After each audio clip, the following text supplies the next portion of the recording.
म चाहिँ जुन त्यो हिजोको जुन दुर्व्यवहार भएको थियो नि त्यो जानकी मन्दिरमा त्यो विषयलाई लिएर चाहिँ म के भन्न चाहन्छु भने हाम्रो सम्माननीय हर्क साम्पाङज्यूले चाहिँ अब एउटा यस्तो खालको मजबुत टिम खडा गर्नु पर्यो कि जसमा चाहिँ होइन 25 देखि लिएर 30 जनासम्म युवाहरू होस् क्या, डरो खरो युवाहरू होस्। त्यसले चाहिँ के काम गर्ने, त्यो टिमले चाहिँ के गर्छ भने जसले चाहिँ अब यो पार्टीमा जहीँ पनि अब के कुनै पनि कुराहरूमा समस्या निम्त्याउनेहरूलाई चाहिँ एकैचोटि गएर ब्ल्याङब्लुङ हानिदिइहाल्ने होइन, हानिदिइहाल्ने। भरसक चाहिँ अब अलिक अब त्यो के अरे समस्या हेरी हुन्छ क्या। अब अलिक चर्को खालको समस्या, चर्को खालको द्वन्द्व फैलाउनेहरू छ भने तिनीहरूलाई चाहिँ बरु लुकाइदिइहाल्ने खालको चाहिँ अलिकति आँटिलो जोसिलो खालको मान्छेहरूको चाहिँ एउटा टिम खडा गर्नु पर्यो क्या यो पार्टीले चाहिँ।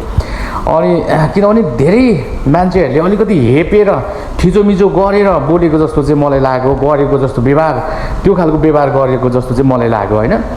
अनि अब चाहिँ हाम्रो सम्माननीय हर्क साम्पाङज्यूलाई चाहिँ मेरो चाहिँ एउटै मात्र रिक्वेस्ट छ कि तपाईँले चाहिँ टिम खडा गर्नु पर्यो क्या अब पार्टीको होइन, टिम खडा गर्नु पर्यो।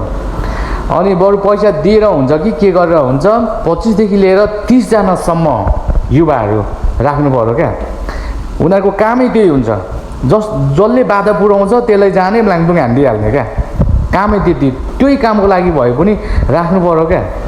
नत्र भने त्यो मन्दिरमा जानकी मन्दिरको त्यो भिडियो देख्दाखेरि मलाई एकदमै धेरै होइन, मलाई लास अब चित्त दुखेको नराम्रो लाग्यो क्या मलाई।